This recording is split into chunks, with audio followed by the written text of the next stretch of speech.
Hi everyone, it's Raina. So this video is for the new moon in Virgo, which is happening very soon after I record this. It's happening in my time zone, which is the central time zone in the United States, on August 30th, which happens to be a Friday at 5:37 a.m. Central Standard Time, or was it Central Daylight Time now? Something like that.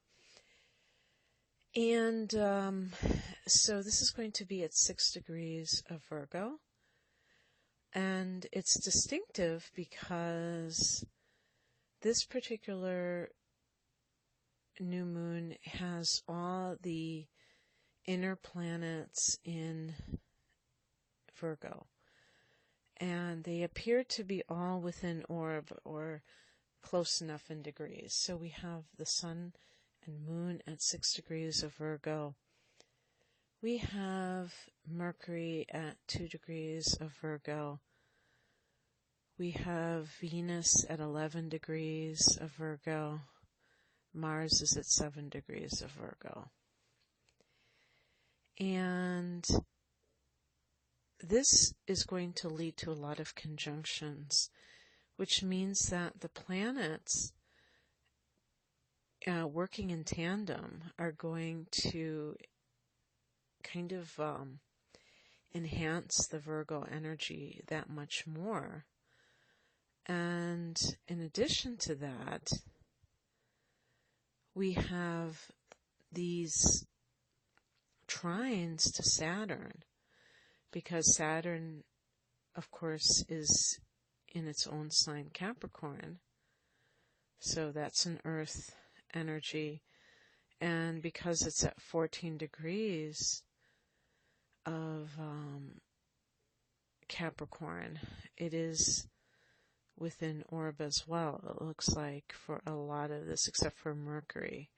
So trines are being formed from the sun, the moon, Venus, and Mars to Saturn. This is spectacular for manifestation, because Saturn is about taking something and, really crystallizing the vision, making it something that is solid and tangible results. And also, I would say, in terms of any kind of strategies that you are trying to get together, if you're still planning things with Mercury in Virgo now, there is this great energy. And of course, Mercury is all about your ideas. And so that can make, with Mercury in Virgo, you have very practical ideas, and you're really thinking them out, you're thinking them through. But what I really like is the fact that Mercury is in conjunction with Mars. So thoughts become things, thoughts become action. And Mars is trining Saturn, so that can mean that you act in a way which has, productive value. Productivity is coming from the Virgo energy. And trining Saturn in Capricorn, it's okay, you have an efficient method of doing something, but here is you taking that and actually applying it and making it happen. Some people have wonderful ideas, but you have to put things into action. That's where Mars comes in. But when Mars can make a beautiful trine angle to Saturn, it's like you put your money where your mouth is, and you're actually more likely to achieve something because you're going to work towards it, and you're going to have that goal.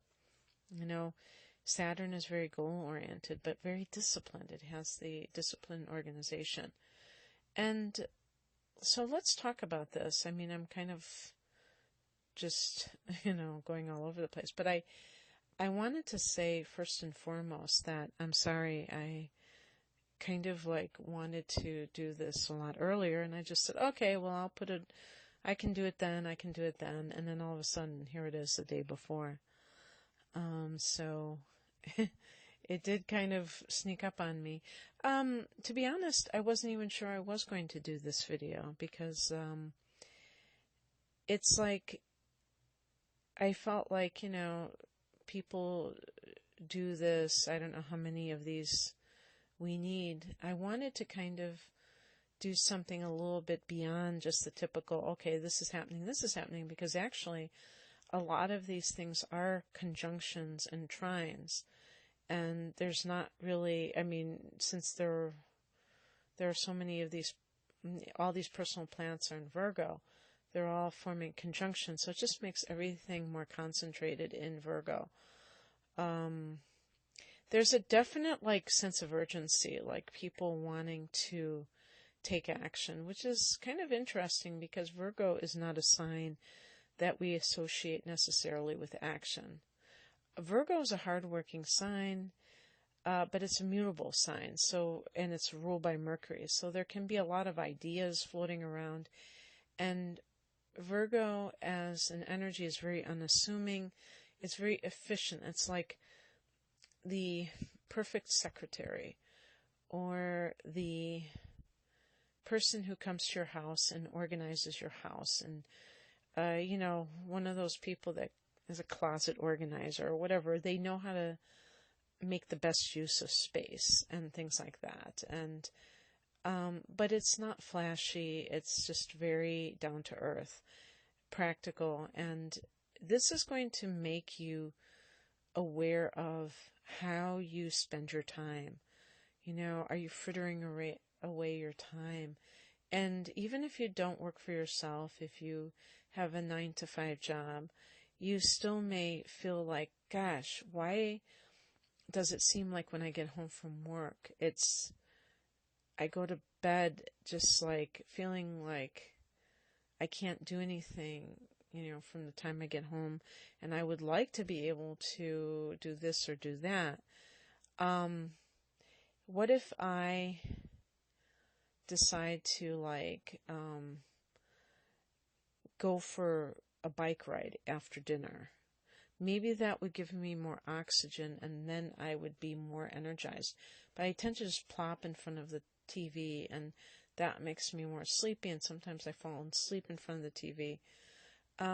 The point is that it's not about pushing yourself to the limit. I really dislike that notion. To me, it's about analyzing.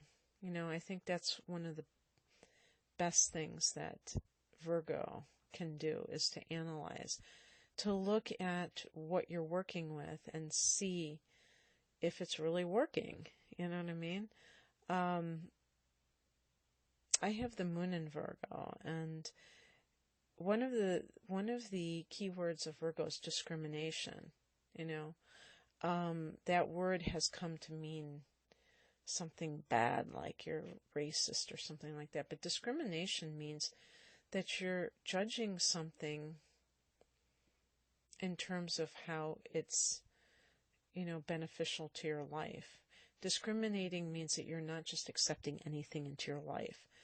And if you think about it in terms of diet, which is another area that Virgo in the 6th house represents, and Virgo to me is all about natural health because it's the herbalist, so it's going to extend to one's diet.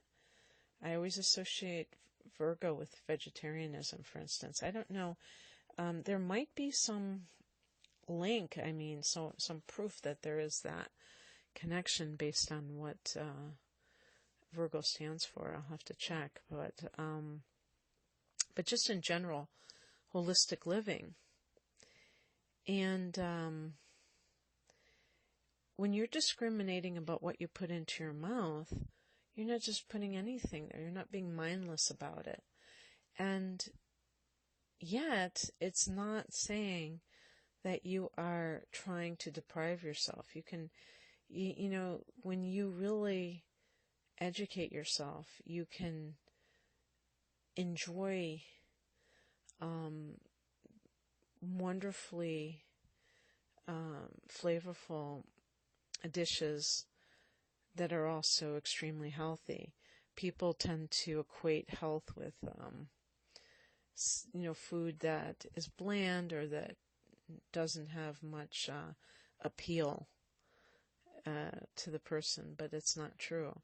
And also, one of the things I think of Virgo is the minimalist, this person who is living simply.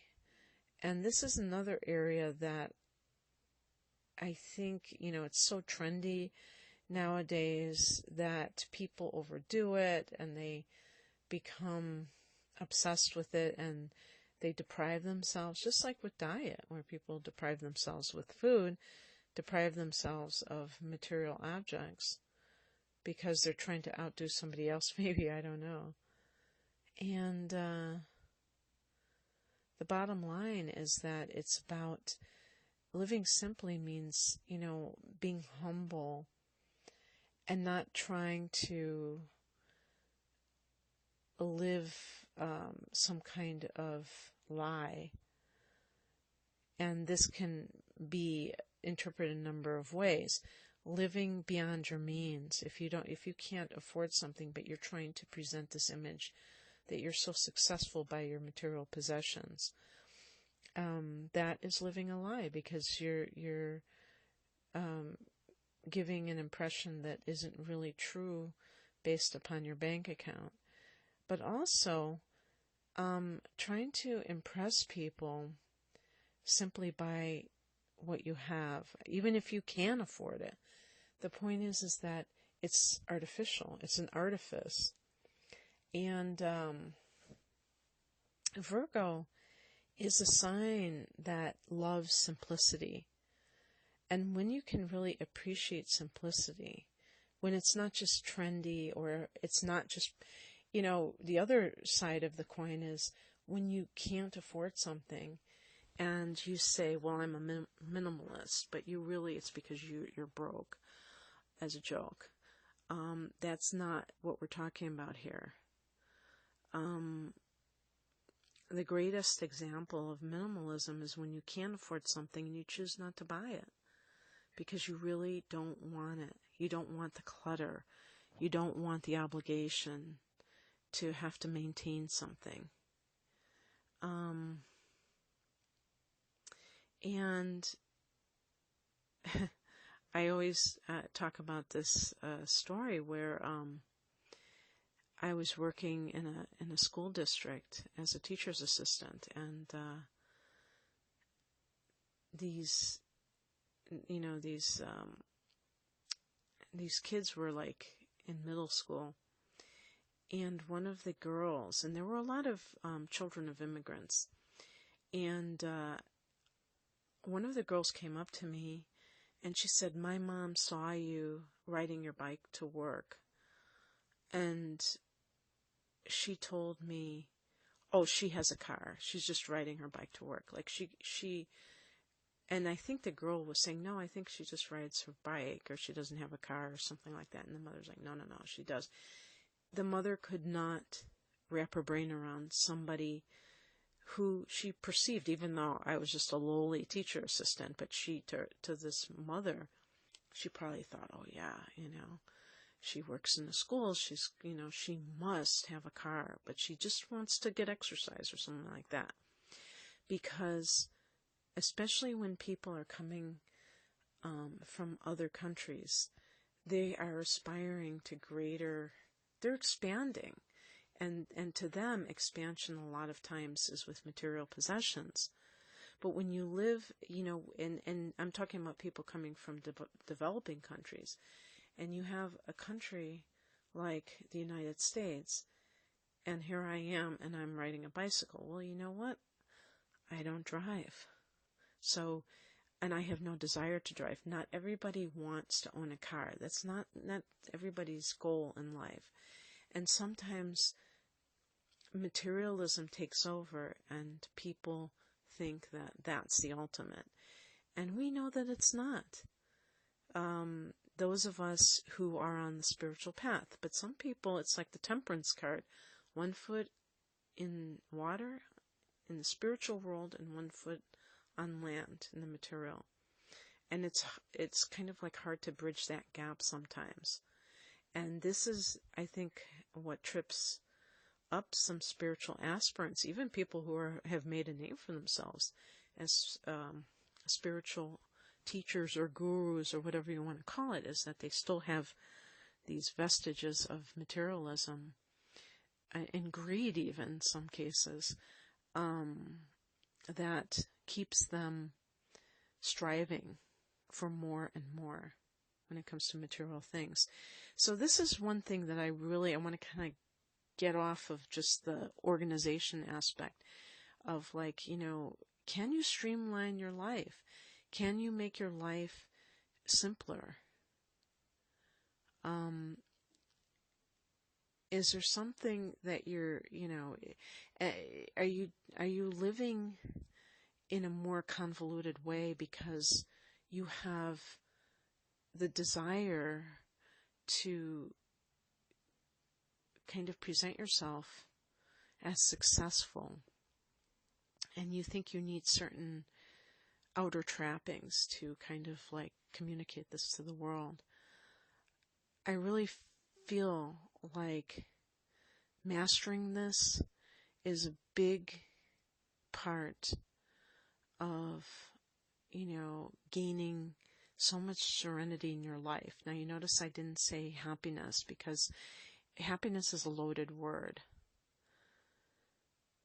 I think you can feel peace, be at peace, and still have, things that you want to accomplish, where you still have like desires and even disappointments sometimes, where it's not just all about being in this constant state of bliss, but you have an underlying serenity. A lot of people get caught in that material trap. And if you can get out of it, and, for some people this means downsizing, and that can be very scary, because it can be giving up this illusion of who you were. But on the other side, there's liberation, trust me. And so that's kind of the message that I wanted to get out there. I didn't even know I wanted to do that. I just knew there was something I had to say. I'm sitting in my closet at 12:22 a.m. Central Standard Time, or Central Daylight Time, I guess it's called. And that's why I'm kind of talking in an ASMR voice. The other thing I wanted to say is that we have a bunch of trines to Uranus, okay? A bunch of them. Sun, Moon, Mercury, Venus, Mars, and Saturn. This is all about liberation and innovation. And innovation meaning that you create this life for yourself on your own terms. Uranus rules Aquarius. Aquarius does not want to conform. Aquarius is a complete contrarian. If everybody else is a hippie, Aquarius has got a tie on and, like a bow tie on. You do not, this energy is about complete freedom of movement and thought. And also being original, not parroting other people's, new age platitudes all day, or sending out memes that other people thought up. thinking, I know this is like a cliche. I was going to say thinking outside the box. That's a cliche. So I've already broken that rule, but I can get a pass because it's not the new moon yet. So there you go. And this is also with relationships. There may be some relationship issues for people that have been kind of ignoring them because, for one thing, Venus and Mars are in conjunction, the divine lovers, but Mars ain't all that cooperative. Mars is very lusty and feisty, and Venus is like, the one that wants to, get along with everybody. But I think that overall, the Mars energy is really quite good. There is an opposition between Mars and Neptune. And also Venus and Neptune, see? So they're both opposing Neptune. And so for relationships, there can be a lot of projection where people are looking at their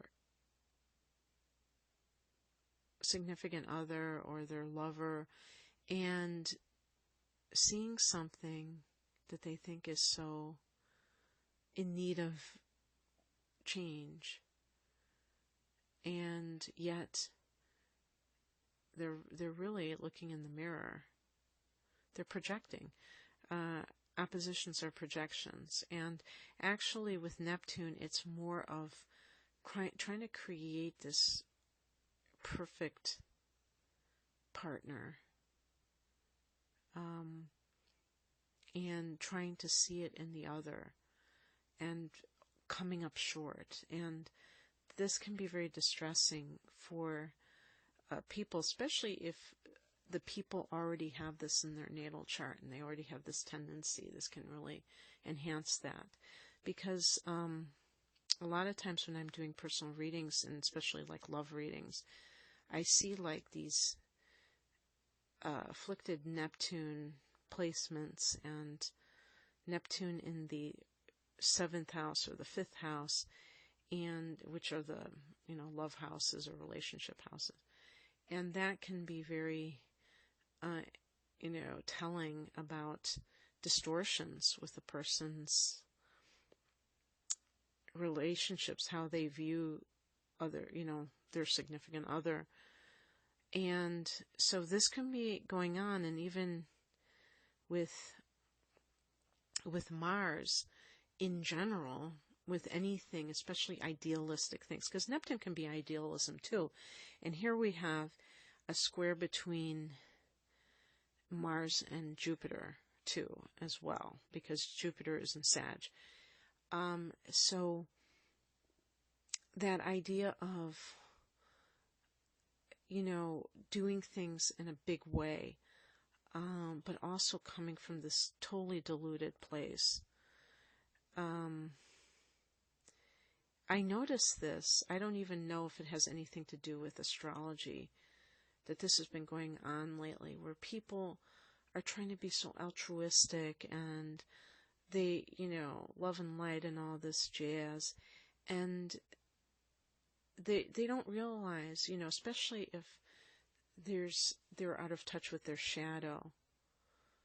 And the more of a do-gooder that somebody is, and I hate to say this, but sometimes I think that they're out of touch with their shadow, because they really want to promote themselves as a good person.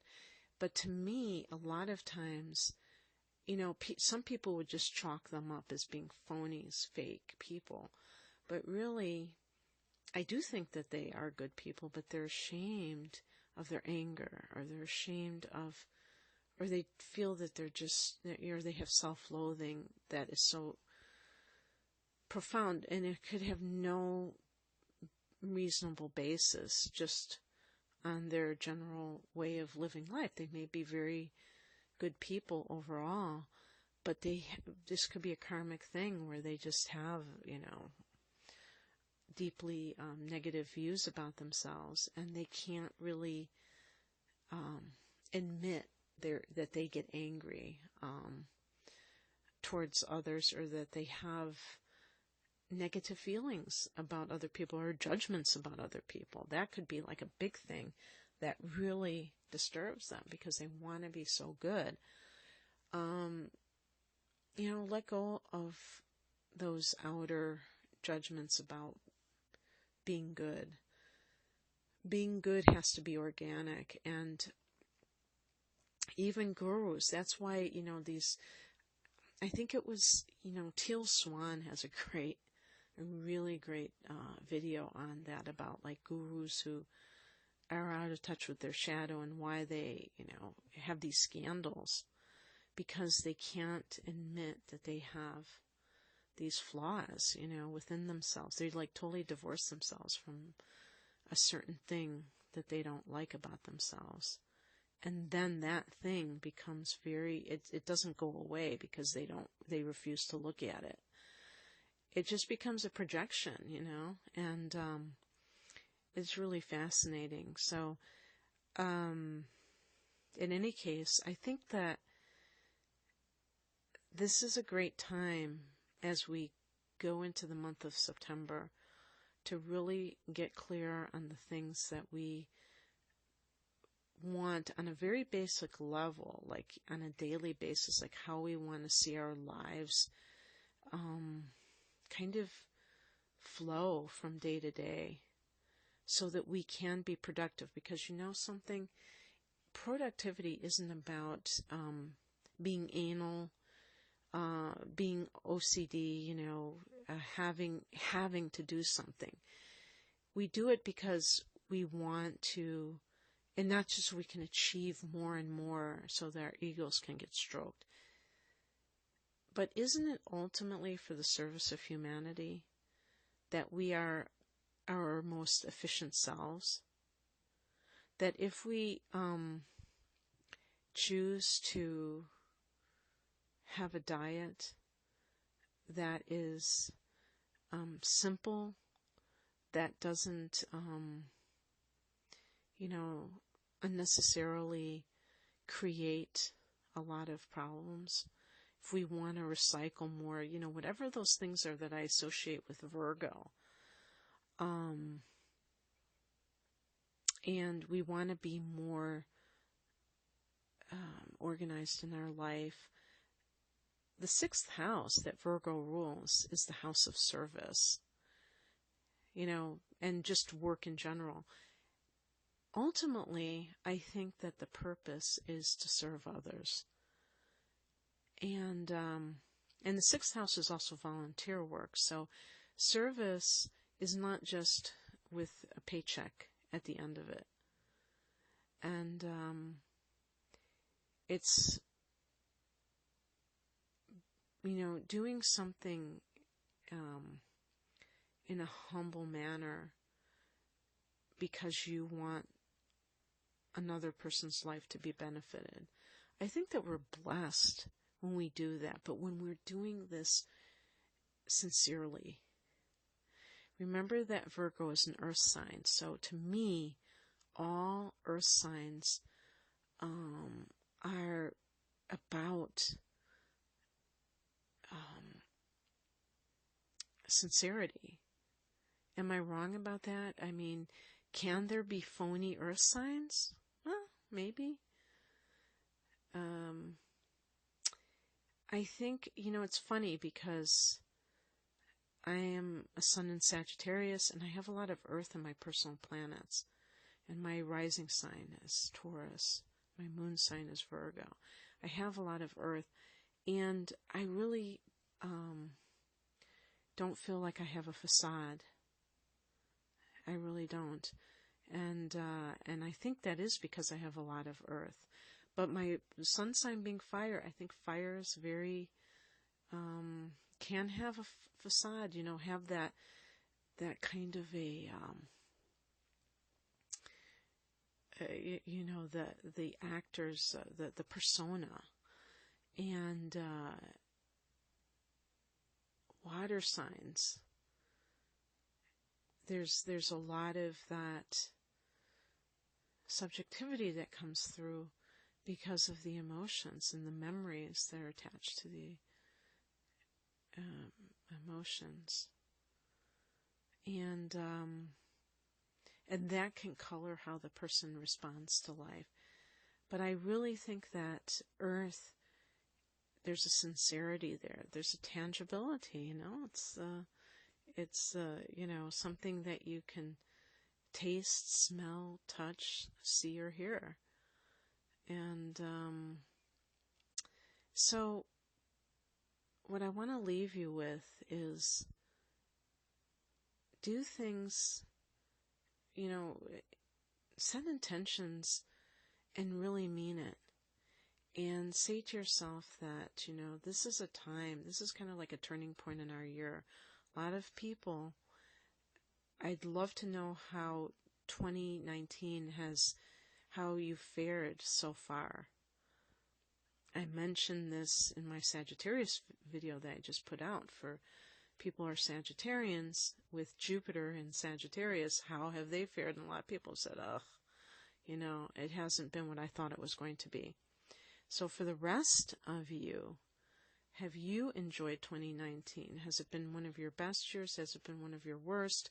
Has it just been uneventful?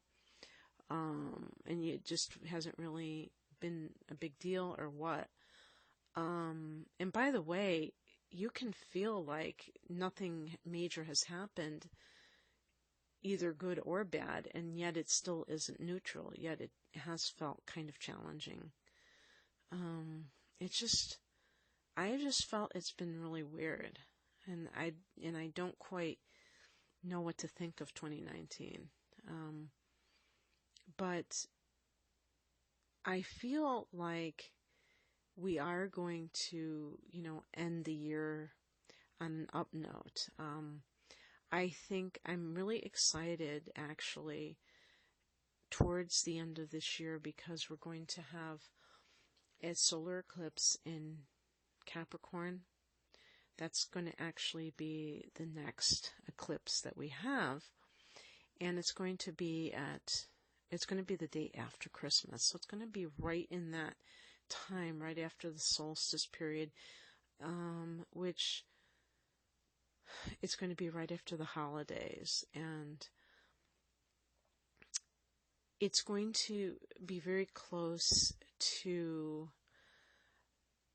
like Jupiter, which is going to be at an early degree of Capricorn as well, because in December Jupiter changes signs and goes into Capricorn. And the reason I'm actually almost more pumped for Jupiter in Capricorn than Jupiter in Sag is because even though, Jupiter in Sag is in its own sign, I feel that Capricorn has more of a potential for material success in various forms. I mean, even just monetarily, but also just in terms of, since Capricorn rules the 10th house of career,